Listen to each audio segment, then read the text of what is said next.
Here is another viewer requested video, and I do understand I cannot help everyone. However, this one here seemed fairly simple. So I'm going to go ahead and add a cantilever to this floor on our tiny home 2-story house. And the first thing I want to point out is that you can either remove some of the flooring, and this is something I probably wouldn't recommend, or you can remove some of the ceiling because you're going to need access to the floor joist so that you can attach the new joist to them. Next up, let's go ahead and lay out where the joists are going to be located. Then we're going to go ahead and cut some notches in the rim joist. And I would recommend making these at least 1/8 of an inch, if not 1/4 of an inch larger than the width of your joist. And keep in mind that the double joist might need to be nailed together before you slide them into the slots here. Otherwise, you might have a difficult time nailing the joist together, especially if the existing joists are going to be in the way. So definitely another thing to think about.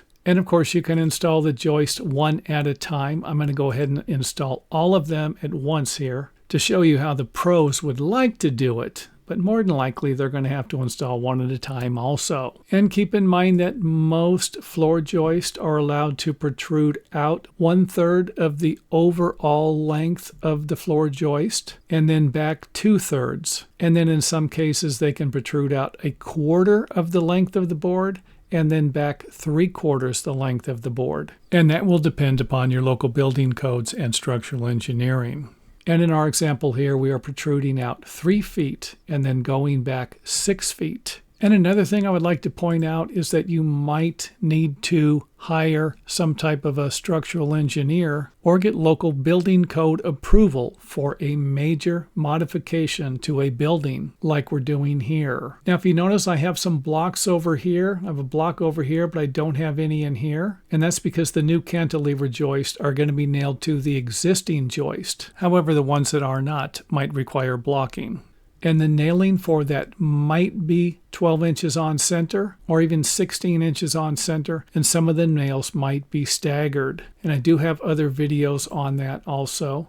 So the block here is going to be firmly attached to this joist and this one. And in some cases, you might not be required to use a double joist at the end. I've seen these built plenty of times both ways, even seen them built with double rim joist, even though I don't know what the purpose of that would be. Something that I wouldn't have given much thought to in my early years when I seen it done on almost every project we worked on. And I would imagine I stopped seeing it being done around the mid-1990s. Another thing you're going to need will be blocking here. You'll need to add blocks here so that you can nail the perimeter of the floor sheathing here. Otherwise, you can cut this back a little bit to where the sheathing will break on top of this row of blocks. After you have done that, you can go ahead and nail the floor sheathing to your new second floor cantilever. And then you can go ahead and make the necessary wall framing modifications. Now keep in mind that these examples are meant for a remodeling project.